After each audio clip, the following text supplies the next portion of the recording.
Hello बच्चों, कैसे आप सभी लोग। उम्मीद करता हूं कि बढ़िया होंगे, मस्त होंगे। और आपके इस लेक्चर में आप सभी लोगों का स्वागत है।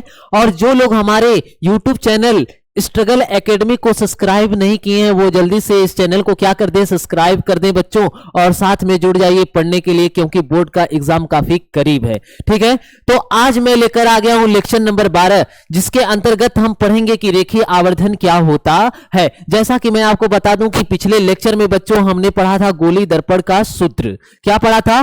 गोली दर्पण का सूत्र। और उस गोली दर्पण के सूत्र में हमने ये देखा था कि 1/f बराबर क्या मिला था? 1/f बराबर 1/v प्लस 1/u। इसी को कहते हैं बच्चों गोली दर्पण का सूत्र। जहां पे v क्या है और u क्या है और f क्या है, मैंने उस लेक्चर में क्या कर दिया है, बता दिया है। तो चलिए बिना किसी देर किए हुए आज हम पढ़ते हैं रेखीय आवर्धन। क्या पढ़ते हैं बच्चों? रेखीय आवर्धन। तो रेखीय आवर्धन क्या होता है, आइए मेरे साथ बने रहिए। ठीक है, जल्दी से मेरे साथ बने रहिए और पढ़ाई करते रहिए, क्योंकि परीक्षा बहुत नजदीक है। ठीक है, तो हेडिंग लगाते हैं बच्चों रेखीय आवर्धन। क्या हेडिंग लगाएंगे? रेखीय आवर्धन। ठीक है, हाँ, रेखीय आवर्धन। रेखीय आवर्धन क्या होता है? इसको बोलते हैं लीनियर। हाँ बच्चों ध्यान देना, इसको बोलते हैं लीनियर मैग्निफिकेशन। Linear magnification.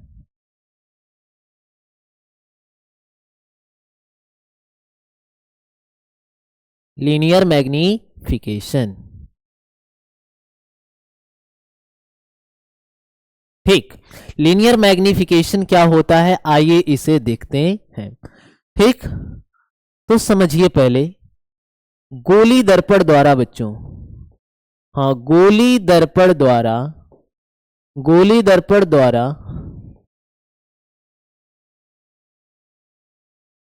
बनी प्रतिबिंब, गोली दर्पण द्वारा बने प्रतिबिंब की लंबाई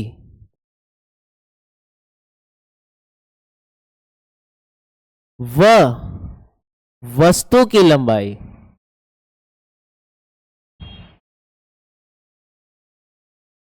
वह वस्तु की लंबाई के अनुपात को, के अनुपात को रेखीय आवर्धन कहते हैं। रेखीय आवर्धन कहते हैं। ठीक है, तो गोली दर्पण द्वारा बने प्रतिबिंब की लंबाई तथा वस्तु की लंबाई के अनुपात को क्या कहते हैं? रेखीय आवर्धन कहते हैं। मतलब रेखीय आवर्धन क्या होता है, एक बार फिर से समझिए। देखिए, जो प्रतिबिंब बन रहा है उसकी लंबाई और जो वस्तु है उसकी लंबाई का अनुपात कर दिया जाए, भाग लगा दिया जाए, तो ये जो आप अनुपात कर रहे हैं इसी को बोलते हैं रेखीय आवर्धन। यानी वस्तु के रिस्पेक्ट में प्रतिबिंब कितना बड़ा है, कितना छोटा है।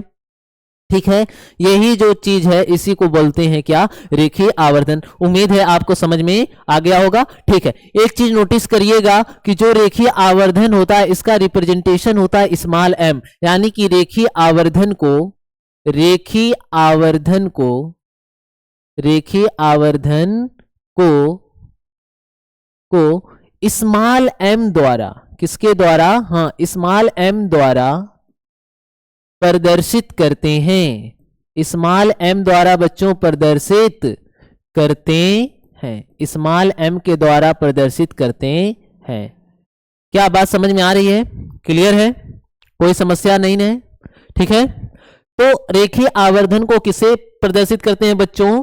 हाँ, स्मॉल m के द्वारा क्या किया जाता है? प्रदर्शित किया जाता है। ठीक है, हाँ, रेखीय आवर्धन बराबर क्या होगा, ध्यान देना। रेखीय आवर्धन बराबर, रेखीय आवर्धन बराबर हो जाएगा प्रतिबिंब की लंबाई, प्रतिबिंब की लंबाई। ठीक, और क्या भाई? और बटे में वस्तु की लंबाई, वस्तु की लंबाई। ठीक है, वस्तु को बिंब भी बोला जाता है, ध्यान देना। हाँ, बिंब, वस्तु को क्या बोलते हैं? बिंब भी कहते हैं। तो प्रतिबिंब की लंबाई और बटे में वस्तु की लंबाई का जो अनुपात होता है, ये जो अनुपात है बच्चों, ठीक, इसी को क्या बोलेंगे? हाँ, इसी को बोलते हैं रेखीय आवर्धन है। क्लियर है? कोई दिक्कत नहीं ना? चलिए ठीक, इसको बोलेंगे रेखीय आवर्धन। तो चलिए आइए देखते हैं, इसको हम रेखीय आवर्धन को रिप्रेजेंट करते हैं स्मॉल m के द्वारा, और प्रतिबिंब की जो लंबाई है इसको बोल दीजिए हाइट ऑफ इमेज, और वस्तु की लंबाई को बोल दीजिए हाइट ऑफ ऑब्जेक्ट। कोई दिक्कत तो नहीं? सही है? चलिए, क्लियर है? हाँ, प्रतिबिंब की लंबाई को HI से और वस्तु की लंबाई को HO से। HI का मतलब होता है हाइट ऑफ इमेज, और HO का मतलब है यहां पे हाइट ऑफ ऑब्जेक्ट। ठीक है? चलिए, अब इसके थोड़ा सा सूत्र को देख लेते हैं कि रेखीय आवर्धन का और क्या सूत्र होता है। एक तो परिभाषा के अनुसार ये सूत्र हो गया, ठीक। आगे चलते हैं, देख लेते हैं, ठीक। तो बच्चों बने रहिए मेरे साथ और आप लोग नोट्स जरूर कंप्लीट करिए, ठीक। समझ में आई बात? ठीक है, तो चलिए सबसे पहले बना लेते हैं एक दर्पण। क्या बना लेते हैं? दर्पण बना लेते हैं। चलिए मैं अवतल दर्पण बना लेता हूं, ठीक है। हाँ, मैं यहां पर बना लिया, एक मिनट रुक जाइए, ठीक। हाँ, ये मैंने एक दर्पण बना लिया, और ये दर्पण है अवतल दर्पण। क्यों अवतल दर्पण है भाई? क्योंकि पॉलिश किधर लगी है? बाहर की साइड। बाहर की साइड अगर पॉलिश कर दिए तो इसको बोलेंगे आप अवतल दर्पण। और ये रहा अवतल दर्पण का पोल, और यहाँ पे हमने फोकस कंसीडर कर लिया, ठीक है। और यहाँ पे है वक्रता केंद्र। क्या है? वक्रता केंद्र। क्लियर है? हाँ, ठीक है, बढ़िया है। चलिए ध्यान दीजिए, अब हम कह रहे हैं कि यहां पे एक आप वस्तु रख लीजिए, ठीक। तो ये रही वस्तु, वस्तु का नाम दे दीजिए AB। चलिए भाई, AB वस्तु हो गई, और यहां से प्रकाश की किरण गई, ठीक है। हाँ, वस्तु से क्या निकलेगी? प्रकाश की किरण निकलेगी। क्या निकलेगी? प्रकाश की किरण, ठीक है। एक मिनट रुक जाइएगा, ठीक। वस्तु से निकलेगी बच्चों प्रकाश की किरण, और प्रकाश की किरण गई मुख्य अक्ष के समांतर, ठीक है। सही है, बढ़िया, ठीक। प्रकाश की किरण जा रही है मुख्य अक्ष के समांतर। आपने नियम पढ़ा होगा, रूल पढ़ा होगा। पहला रूल यही कहता है कि अगर प्रकाश की किरण मुख्य अक्ष के समांतर जा रही है तो वो टकराने के पश्चात फोकस से होकर चली जाएगी। किससे? हाँ, ये देखिए किससे होकर आ रही है? मुख्य अक्ष के समांतर होकर आ रही है ना, ये मुख्य अक्ष है। तो ये टकराएगी, और टकरा के किससे होकर जाएगी? ये फोकस से होकर जाएगी। किससे होकर जाएगी बच्चों? फोकस से। किससे होकर जाएगी? फोकस से। तो ये रहा फोकस, और ये फोकस से होकर चली जाएगी, ठीक। ये फोकस से होकर चली गई। दूसरी किरण को लेकर आइए, दूसरी किरण को लेकर आइए। किससे लेकर आएंगे? पोल से लेकर आइएगा। कहां से? पोल से। तो ये रहा पोल, ये रहा बच्चों पोल, ठीक। ये पोल से आ रही है, ठीक ठीक, मतलब यहां से पोल पे आ रही है ना, ठीक। और ये जितने एंगल पे आएगी उतने एंगल पे ये क्या हो जाएगी? चली जाएगी। तो चलिए भैया इनको भेज भी दीजिए, चलिए। हाँ, जितने एंगल पे आई हैं उतने एंगल पे ये चले जाएंगे। चलिए ठीक है, तो ये देखिए ये चली गई, क्योंकि जितने एंगल पर आई थी उतने एंगल पर चली जाएंगी। यही तो परावर्तन का क्या है? नियम है, ठीक है। और यहां पे ध्यान देना, ये किरण आ रही है और टकरा के ये ऐसे चली गई, ये वाली ऐसे आ रही थी और टकरा के ऐसे चली गई। तो हम देख रहे हैं कि किरणें एक दूसरे को यहां पर, यानी इस बिंदु पर क्या कर रही हैं? काट रही हैं। इस बिंदु पर किरणें एक दूसरे को काट रही हैं, तो सीधी सी बात है कि यहां पर बनेगा प्रतिबिंब। क्या बनेगा बच्चों? हाँ, प्रतिबिंब बनेगा। क्या बनेगा? प्रतिबिंब। चलिए प्रतिबिंब को बना लीजिए। तो ये रहा प्रतिबिंब। तो प्रतिबिंब का नाम दे दीजिए आप लोग A' और साथ में B'। क्या क्लियर है? क्लियर है बच्चों? कोई समस्या नहीं ना? समझ में आ रही है बात? चलिए ठीक। तो ये ए डैश हो गया, बी डैश हो गया। जैसा कि हमने दर्पण सूत्र को प्रूफ कर रहे थे जैसे, वैसे इसमें भी आपको काम करना है, ठीक है। तो अगर मैं बात कर लूं चित्र में, तो थोड़ा सा ध्यान देना बच्चों, चित्र में, हाँ, और चित्र में मैं बात कर रहा हूं त्रिभुज किसमें, हाँ, त्रिभुज, त्रिभुज ए बी पी, त्रिभुज ए बी पी, ठीक। और साथ में किस में बात हो रही है, ए डैश बी डैश पी में, ए डैश बी डैश पी में, इसमें बात चल रही है, ठीक। तो इसमें बात चल रही है, तो चलिए देखते हैं कि क्या हो रहा है, ठीक। देखिए हम ये कहना चाहते हैं कि ये दो जो त्रिभुज आप देख रहे हैं, ये जो दो त्रिभुज हैं, ये समरूप त्रिभुज हैं। कैसे त्रिभुज हैं? समरूप त्रिभुज हैं। कैसे हैं बच्चों? समरूप। कैसे हैं? चलिए आइए इसे सिद्ध करते हैं, ठीक है। तो सबसे पहले अगर आप देखें तो ये वाला जो एंगल आपको दिख रहा है, ये 90 अंश का दिख रहा है, हाँ, ये वाला भी एंगल इस वाले त्रिभुज में कितने का है? 90 का है। यानी कि त्रिभुज बी ए पी बराबर है किसके? हाँ, किसके बच्चों? बी डैश ए डैश पी के। और ये सब एंगल कितने के हैं? 90 डिग्री के। यानी यहाँ पे जो बन रहा है एंगल ए क्या, वो 90 डिग्री, और यहाँ पे भी जो ए डैश के यहाँ एंगल बन रहा है वो भी कितने का है? 90 का ही है, ठीक है। तो ये दो कोण आपस में क्या हो गए? बराबर हो गए, ठीक।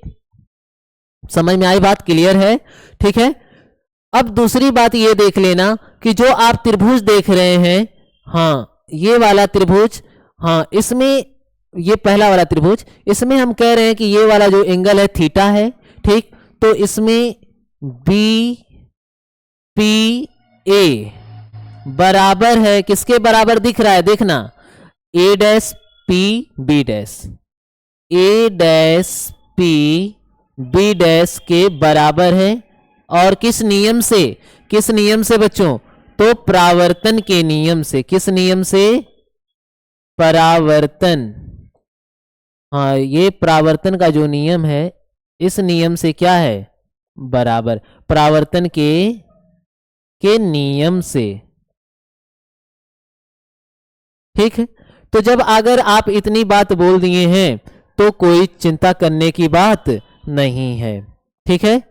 क्यों नहीं है? क्योंकि यहां तक जब दो कोण आपस में आप बराबर दिखा दिए हैं तो तीसरा वाला कोण क्या होगा? ऑटोमेटिक बराबर हो जाएगा। जब दो त्रिभुज के कोण आपस में बराबर होते हैं तो तीसरा वाला भी क्या होता है? बराबर होता है। और जब तीसरा वाला कोण बराबर होता है बच्चों, तीनों कोण यानी त्रिभुज के क्या होते हैं? बराबर होते हैं, तो उनको कहा जाता है समरूप त्रिभुज। क्या कहा जाता है? समरूप त्रिभुज कहा जाता है। इस प्रकार से आप यहां पे कह सकते हैं कि अतः, हाँ, आप यहां पे कह सकते हैं बच्चों की अतः, ध्यान देना, अतः यह एक समरूप त्रिभुज है। कैसा त्रिभुज है? समरूप त्रिभुज है। यह एक समरूप त्रिभुज है। क्या क्लियर है बच्चों? आवाज आ रही है मेरी?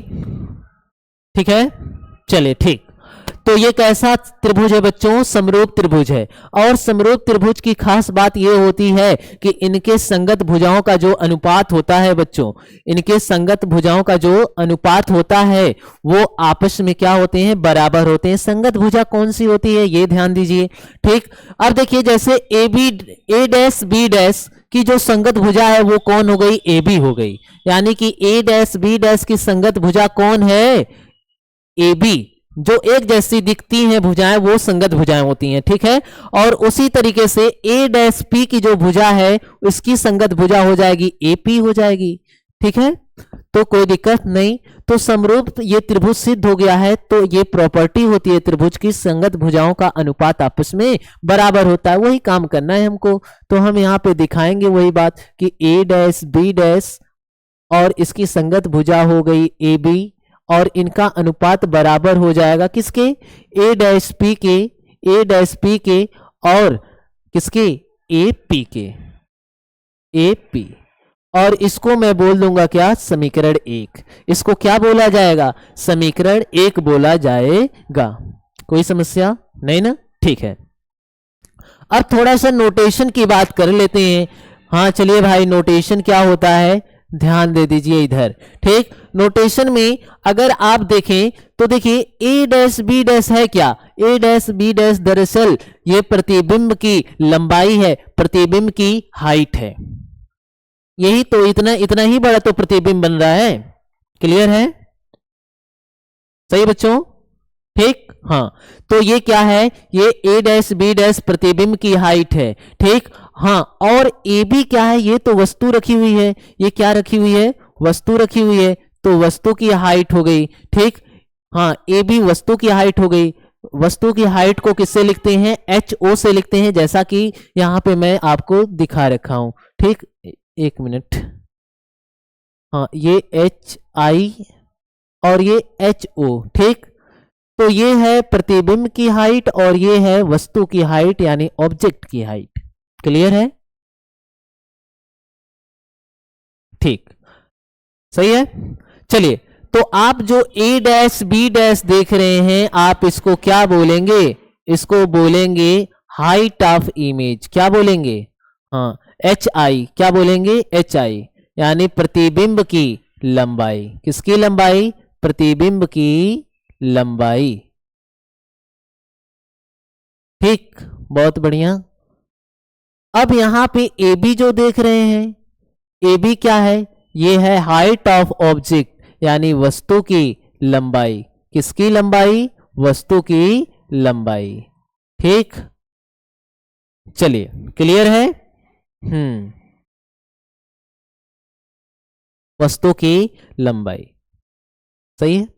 ठीक, हमने दर्पण सूत्र जब प्रूफ हम कर रहे थे तो उस टाइम आपको बताए थे प्रतिबिंब की स्थिति को V से लिखना है और वस्तु की स्थिति को U से लिखना है। एक बार इन्हें फिर से समझ लेते हैं कि ये होते क्या हैं। देखिए, प्रतिबिंब की स्थिति आप उसे कहेंगे दर्पण के ध्रुव से जितनी दूरी पर प्रतिबिंब बनता है उसको कहते हैं प्रतिबिंब की स्थिति। और वस्तु की स्थिति किसे कहेंगे, सेम यही बात होगी कि दर्पण के ध्रुव से वस्तु जितनी दूरी पर स्थित होती है उसको कहते हैं वस्तु की स्थिति और U से लिखते हैं। ठीक है, तो ध्यान देना। देखिए, ये रहा दर्पण का ध्रुव, ये क्या रहा बच्चों, गोली दर्पण का ध्रुव। ठीक है, तो यहां पे दर्पण के ध्रुव से प्रतिबिंब कहां पे बन रहा है, ए डैश तक न बन रहा है। ठीक है, तो यानी P से लेकर ए डैश कह लीजिए, P से लेकर ए डैश कह लीजिए, या चाहे ए डैश से आप P कह लीजिए। इसको बोलेंगे प्रतिबिंब की स्थिति और इसे नोट करेंगे स्मॉल v से। इसको बोलेंगे क्या,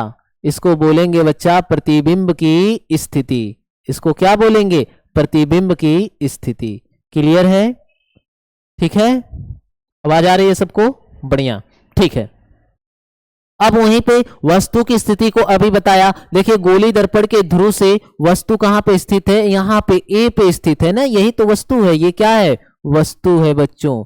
ठीक है, हाँ और ये जो बना हुआ है इनका प्रतिबिंब बना हुआ है। ये क्या बना हुआ है, प्रतिबिंब। ठीक है, हाँ तो वस्तु यहां पे देखा जाए तो वस्तु हो जाएगी एपी। एपी को हम लिखेंगे यू से और इसे कहेंगे वस्तु की स्थिति। किसकी स्थिति बोलेंगे, हाँ वस्तु की स्थिति कहेंगे। ठीक है, समझ में आ रही है बात? ठीक, अब इतना आप लोगों को समझ में आ गया तो अब यहां पे मैं इनको क्या कर रहा हूं, लिख रहा हूं। अब देखिए, ए डैश बी डैश को क्या लिखेंगे, ए डैश बी डैश को आप एच आई बोल दीजिए, हाइट ऑफ इमेज कह दीजिए। ठीक है, ए बी को क्या बोलेंगे, हाइट ऑफ ऑब्जेक्ट कहेंगे। चलिए भाई आगे देखिए, ए डैश पी पे आ जाइए, ए डैश पी को आप क्या बोलेंगे, वी बोलेंगे, कोई बात नहीं। एपी पे आ जाइए तो एपी को क्या बोलेंगे, यू बोलेंगे। ठीक है, चलिए इतना क्लियर हुआ, इतना क्लियर हुआ। हमने इसके पिछले लेक्चर में चिन्ह परिपाटियां पढ़ाया था। क्या पढ़ाया था, चिन्ह परिपाटियां। ठीक है, तो आप यहां पे अब उन्हीं साइन को क्या करेंगे, कन्वेंशन करेंगे साइन लेने पर ना, हाँ साइन को लेने पर। तो जब साइन आप लेंगे तो मैंने बताया था कि क्या चीज धनात्मक में होगी और क्या ऋणात्मक में होगी। ठीक है, एक बार फिर से रिपीट कर दे रहा हूं। ठीक, तो देखिए समझिए, अगर मुख्य अक्ष के ऊपर स्थित है वस्तु तो उसे आप पॉजिटिव कंसीडर करेंगे, यानी कि ये कैसा होगा, ये होगा बच्चों पॉजिटिव, और प्रतिबिंब मुख्य के नीचे बना हुआ है तो ये क्या हो जाएगा, निगेटिव हो जाएगा। बस यही बात है। और ये वाली आपतित किरण है, ये कैसी किरण है बच्चों, वस्तु से जो किरण आ रही है दर्पण पे, इसको बोलते हैं आपतित किरण। और आपतित किरण की जो दिशा होती है वो पॉजिटिव मानी जाती है, ठीक है, धनात्मक होती है। तो ये हो जाएगा धनात्मक, आपतित किरण की दिशा धनात्मक। और ये जो किरण कि आपतित किरण के विपरीत में अगर आप मेजरमेंट कर रहे हैं ध्रुव से, ठीक, तो उसको आप निगेटिव लेंगे, जैसा कि मैंने पिछले वाले लेक्चर में ही आपको बताया था, ठीक है। तो उन्हीं साइन को यहां पे क्या करना है, मेंशन करना है, ठीक है। साइन मेंशन जब आप करेंगे यहां पे, ठीक है, तो जब आप साइन मेंशन करेंगे बच्चों, तो साइन मेंशन करेंगे, ठीक है, तो देख लीजिए क्या होगा, बताइए प्रतिबिंब मुख्य के ऊपर बना है कि नीचे, नीचे बना है। नीचे जब प्रतिबिंब बना है तो भैया क्या लेना है, निगेटिव लेना है। तो एच आई किस में हो जाएगा, निगेटिव साइन में हो जाएगा। बहुत बढ़िया। अब वस्तु कहां पे है, मुख्य के ऊपर है, कोई बात नहीं, मुख्य के ऊपर है तो पॉजिटिव ले लेंगे, तो हमने पॉजिटिव ले लिया, ठीक है। आगे चलिए, V कैसा है भाई, V देखिए, V आप जब पोल से चलेंगे A डैश तक, तो बात बताइए कि आप आपतित किरण के किधर चल रहे हैं, विपरीत दिशा में चल रहे हैं, आपतित किरण के विपरीत दिशा में चल रहे हैं, तो इसलिए साइन कैसी हो जाएगी, निगेटिव हो जाएगी। तो भैया यहाँ पे V का मान भी क्या हो जाएगा, निगेटिव हो जाएगा। और U को तो वरदान मिला है, कोई भी दर्पण हो हमेशा वो क्या रहेगा, निगेटिव रहेगा। तो इनको चलिए भाई आंख बंद करके U को माइनस में ले लीजिए, ठीक है। अब देखिए यहाँ पे ध्यान देना, ये जो माइनस माइनस दिख रहा है ये क्या हो जाएगा, एक दूसरे से कैंसिल हो जाएंगे, कट जाएंगे, ठीक। तो यहाँ पे अगर मैं अब बात कर लूं तो देखिए एच आई और अपान में एच ओ और बराबर, ठीक है, हाँ, और बराबर ये क्या है, V और अपान में U। अब ये वाला जो माइनस था इसको इधर भेज दिया तो माइनस इधर हो गया। अब बताना कि ये जो दिख रहा है, ये जो दिख रहा है, ये तो रेखीय आवर्धन के परिभाषा से देखा जाए तो वही है height of image upon height of object, यानी प्रतिबिंब की लंबाई और वस्तु की लंबाई का जो अनुपात है ये क्या कहलाता है, रेखीय आवर्धन कहलाता है। यानी ये बन गया रेखीय आवर्धन। और हम इसको लिखेंगे किससे, रिप्रेजेंट किससे करते हैं, स्मॉल m से। किससे बच्चों, स्मॉल m से। तो स्मॉल m बराबर हो जाएगा माइनस का v अपान में u। क्या हो जाएगा, माइनस का v अपान में u हो जाएगा। क्या इतनी बात क्लियर है, बोलिए, ठीक है। हाँ, तो m बराबर माइनस v अपान u हो जाएगा, ठीक। और इसके पहले जो मैंने फार्मूला पढ़ाया था वो तो होता है H I upon H O, ठीक है। क्या होता है, H I upon H O. तो इस तरीके से क्लियरली अगर मैं बात करूं तो प्यारे बच्चों m बराबर हमें क्या मिला है, ये ध्यान देना, m बराबर मिला है H I upon H O, ये भी होता है m बराबर, और m बराबर ये भी होता है माइनस v अपान में u, ये भी होता है, ठीक है। तो m का ये क्या हो गया, फार्मूला हमें मिल गया। अगर वस्तु की लंबाई दे रखी है और प्रतिबिंब की लंबाई दे रखी है तो हम ये वाला क्या कर लेंगे, ये वाला फार्मूला लगा लेंगे। अगर ये इन दोनों की हाइट नहीं दे रखी है और रेखीय आवर्धन पूछ रहा है तो v अपान u का यूज कर लेंगे, ठीक है। या हो सकता है कि प्रतिबिंब की हाइट दे दे और आपकी वस्तु की हाइट पूछ ले, या चाहे वस्तु की हाइट दे दे और प्रतिबिंब की हाइट पूछ ले, यानी कि ये चारों क्वांटिटी में से 3 क्वांटिटी गिवन होगी और एक क्वांटिटी क्या कर लिया जाएगा, पूछ लिया जाएगा। तो यही फार्मूला लगा करके आप निकाल सकते हैं। इतना क्लियर है बच्चों, उम्मीद है कि आपको समझ में आया होगा, ठीक है, सही है, चलिए बढ़िया है, ठीक। एक बात और नोट में ध्यान देना, वो नोट में क्या है बच्चों, ठीक है, कि अगर m का जो मान है बच्चों, अगर वो 1 मिल जाता है, 1 मिल जाएगा तो इसका मतलब ये हो जाएगा कि प्रतिबिंब की जो लंबाई होगी वो वस्तु की लंबाई के क्या होगी, बराबर होगी। यानी प्रतिबिंब की हाइट और वस्तु की हाइट दोनों क्या होगी, सेम होगी, ठीक है। अगर m का मान बच्चों 1 से क्या हो जाएगा, बड़ा हो जाएगा, तो इसका यही मतलब होगा कि हाइट ऑफ इमेज बड़ा हो गया हाइट ऑफ ऑब्जेक्ट से, ठीक है। समझ में आई बात। और तीसरी बात ये है बच्चों कि m का मान अगर लेस देन 1 हो जाएगा तो यही मतलब हो जाएगा कि अब की बार कौन बड़ा हो गया, ऑब्जेक्ट बड़ा हो गया किससे, इमेज से, यानी उसका प्रतिबिंब कैसा बन गया, छोटा बन गया। ठीक है, उसका प्रतिबिंब कैसा बन गया बच्चों, छोटा बन गया। ठीक है, कोई दिक्कत नहीं ना। चलिए, जैसे आपने इन पॉइंट को मेंशन किया है, ठीक है, 3 पॉइंटें, 2 पॉइंटें और मेंशन कर ली जाए तो अच्छा होगा। ठीक है, कौन कौन सी, चलिए उसको भी बात कर लेते हैं। देखिए, अगर m क्या है, m प्यारे बच्चों यहाँ पर ध्यान देना, m का वैल्यू यहाँ पे किस साइन के साथ आ रहा है, किस साइन के साथ बच्चों, नेगेटिव साइन के साथ। किस साइन के साथ है, नेगेटिव साइन के साथ है। अगर m का मान नेगेटिव आया है तो यहाँ पे अगर मैं देखूं तो यहाँ पे प्रतिबिंब कैसा बना है, रियल बना है। ये इमेज कैसा है बच्चों, रियल है, रियल इमेज। तो रियल इमेज में m का मान कैसा आ रहा है, निगेटिव आ रहा है।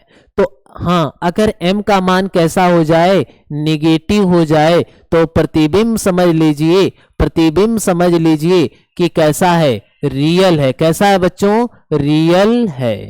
ठीक, प्रतिबिंब कैसा है, रियल है। क्लियर है, बहुत बढ़िया। अगर वहीं पे अगर m का मान अगर आपको पॉजिटिव मिल जाता है, कैसा मिल जाता है, पॉजिटिव, तो जो प्रतिबिंब होगा वो कैसा हो जाएगा, वर्चुअल हो जाएगा। कैसा हो जाएगा बच्चों, वर्चुअल हो जाएगा। ठीक है, क्या क्लियर है, ठीक है, दिख रहा है सबको क्लियरिटी।